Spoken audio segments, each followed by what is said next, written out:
చాలా మందికి ఈ భుజాల నొప్పి అనేది ఎక్కువగా చూస్తుంటాం ఈ మధ్య కాలంలో. అంటే భుజం నొప్పి రాగానే అందరికీ ఒకటి అర్థమైంది ఏంటంటే షుగర్ ఉన్న వాళ్ళకే వస్తుంది అని అనుకుంటుంటారు. ఇంకొంతమంది పేషెంట్‌లో ఈ ఏదైనా స్పోర్ట్స్ రిలేటెడ్ ఇంజరీస్ వల్ల కింద పడి భుజాల్లో ఉండే కండరాలు దెబ్బతింటే వస్తదని చాలామంది అనుకుంటారు. కానీ దీనికి చాలా రకాల కారణాలు ఈ భుజం నొప్పి రావడానికి ఉన్నాయి. దాంట్లో మనం చూసుకున్నట్టయితే మొట్టమొదటిగా ఫస్ట్ మనం మాట్లాడుకున్నట్టు ఎక్కువగా ఎవరైతే ఈ షుగర్ బారిన పడి చాలా కాలంగా అంటే దీర్ఘకాలికంగా మోర్ దెన్ 5 ఇయర్స్ నుంచి షుగర్‌తో ఎవరైతే సఫర్ అవుతుంటారో వాళ్ళలో ఎక్కువగా ఈ షోల్డర్ పెయిన్స్ అయితే చూడడం కామన్ అన్నట్టు. ఎందుకంటే వీళ్ళు ఎప్పుడైతే షుగర్ లెవెల్స్ అన్‌కంట్రోల్డ్‌గా ఉన్నప్పుడు ఈ షోల్డర్ జాయింట్ దగ్గర ఉండే క్యాప్సూల్స్ అంతా ఇవి ఇన్‌ఫ్లమేటరీ రెస్పాన్స్ వచ్చి ఈ మొత్తం ఈ క్యాప్సూల్ అంతా పుంజించుకుపోవడం వల్ల వీళ్ళకి ఈ మనకి భుజం నొప్పి రావడము, భుజంలో కదలికలు తగ్గిపోవడం అనేది సాధారణంగా చూస్తుంటాం అన్నట్టు.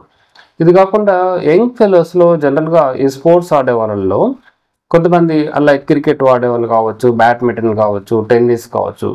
ఇటువంటప్పుడు వాళ్ళకి సడన్‌గా కొన్ని భుజంలో ఉన్న కండరాలు దాన్నే రొటేటర్ కఫ్స్ అంటారు. ఈ రొటేటర్ కఫ్ మజిల్స్ కొన్నిసార్లు పాక్షికంగా గానీ దెబ్బతినడం గానీ, కొంతమందిలో కంప్లీట్‌గా ఈ కండరాలు టేర్ అవ్వడం గానీ జరుగుతూ ఉంటది. అటువంటప్పుడు కూడా వీళ్ళల్లో మనకి షోల్డర్ పెయిన్ అనేది చూస్తుంటాము. ఇదొక సెకండ్ రీజన్ అన్నట్టు. ఇంకా ఎక్కువగా ఈ ఓల్డ్ ఏజ్‌లో అంటే లైక్ మోర్ దెన్ 50, 60 ఇయర్స్‌లో ఎక్కువగా ఈ షోల్డర్ పెయిన్ ఎక్కువ కంప్లైంట్ చేస్తుంటారు. దీనికి కారణం మెయిన్ ఏంటంటే వీళ్ళల్లో ఎక్కువగా ఏజ్ రిలేటెడ్ డీజనరేటివ్ చేంజెస్ అంటుంటాము. అంటే ఎట్లయితే మనకి ఏజ్ పెరిగే కొద్దీ ఈ మోకాళ్ళులోని జాయింట్స్ ఎట్లయితే అదే మోకాలు అరుగుదల ఉంటుందో అలానే వీళ్ళకి నెక్లోని బోన్స్ కూడా అరుగుతూ ఉంటుంది అన్నట్టు. ఎప్పుడైతే వీళ్ళకి దాన్ని మనం సర్వైకల్ స్పాండైలోసిస్ అంటాము. వీళ్ళకి ఈ పర్టికులర్ కొన్ని అంటే లైక్ C4, C5 లెవెల్ మధ్య ఏదైతే డిస్క్స్ ఉంటాయో వాళ్ళ డిస్క్స్ అరిగినప్పుడు ఈ C5 నరం మీద ప్రెషర్ ఉన్నప్పుడు అంటే సర్వైకల్ స్పైన్ అంటే నెక్లో ఉండే మనకి వెన్నుపూసని సర్వైకల్ అంటాము. దాంట్లో మనకి దాదాపుగా 7 వెన్నుపూసలు ఉంటుంది. ఎక్కువగా వీళ్ళకి C4కి C5కి మధ్య ఏదైతే డిస్క్ ఉంటుందో అది అరిగినప్పుడు వీళ్ళకి ఏమవుతుందంటే C5 అనే నరం మీద ప్రెషర్ పడడం వల్ల దాని మూలాన్ని కూడా వీళ్ళకి ఏమవుతుందంటే ఈ షోల్డర్ వరకు ఈ నరం అనేది వస్తుంటుంది. కాబట్టి నెక్లో ఈ డిస్క్ అరుగుదల వల్ల కూడా వీళ్ళకి షోల్డర్ పెయిన్స్ అనేది సాధారణంగా ఎక్కువగా చూస్తుంటాం అన్నట్టు. ఇది మనకి ఎక్కువగా ఓల్డ్ ఏజెస్లో ఎక్కువగా గమనిస్తుంటాం. ఇది కాకుండా కొంతమందిలో యంగ్ అడల్ట్స్, యంగ్ ఫీమేల్స్లో కూడా ఈ షోల్డర్ పెయిన్స్ ఎక్కువగా కంప్లైంట్ చేస్తుంటారు. దీనికి మెయిన్ ప్రధాన కారణం చూసుకున్నట్టయితే ఎక్కువ వీళ్ళకి కండరాల నొప్పి రావటం అన్నట్టు.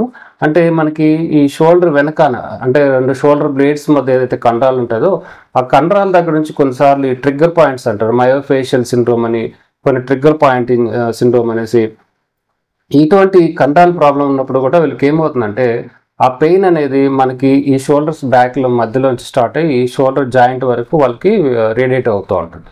సో ఇది ఈ డిఫరెంట్ అంటే రకరకాల కారణాల వల్ల ఎక్కువగా మనకి ఈ షోల్డర్ పెయిన్స్ అనేది వస్తుంటుంది అన్నట్టు. ఇది కాబట్టి కొంతమందిలో ఇన్ఫ్లమేటరీ పెథాలజీ ఎక్కువగా ఉన్నప్పుడు అంటే లైక్ కొంతమందిలో ఎస్పెషల్లీ ఫిమేల్స్లో చూసుకున్నట్టయితే కీళ్ళవాతం అంటుంటారు, రుమటాయిడ్ ఆర్థరైటిస్ అనేసి. ఇంకా కొంతమంది మేల్స్లో యురిమిక్ ఆర్థరైటిస్, గౌటీ ఆర్థరైటిస్ అంటుంటాం. వీళ్ళల్లో కూడా ఏంటంటే షోల్డర్ జాయింట్లో ఉండే కండరాల మధ్య మనకి చిన్నటి పొర ఉంటుంది, దాన్ని బర్సా అంటుంటాము. ఈ బర్సాలో వీళ్ళకి ఇన్ఫ్లమేషన్ రావడం వల్ల వాళ్ళకి దాన్ని బర్సైటిస్ అంటుంటాం అన్నట్టు. అటువంటప్పుడు కూడా ఈ షోల్డర్ జాయింట్ పెయిన్స్ అనేది ఎక్కువగా మనం చూస్తుంటాం అన్నట్టు. ఇదంటే మనకి సాధారణంగా ఈ షోల్డర్ పెయిన్ వచ్చినప్పుడు మనం ఇవన్నీ కూడా మనం ఎవాల్యుయేట్ చేయాల్సి వస్తుంది.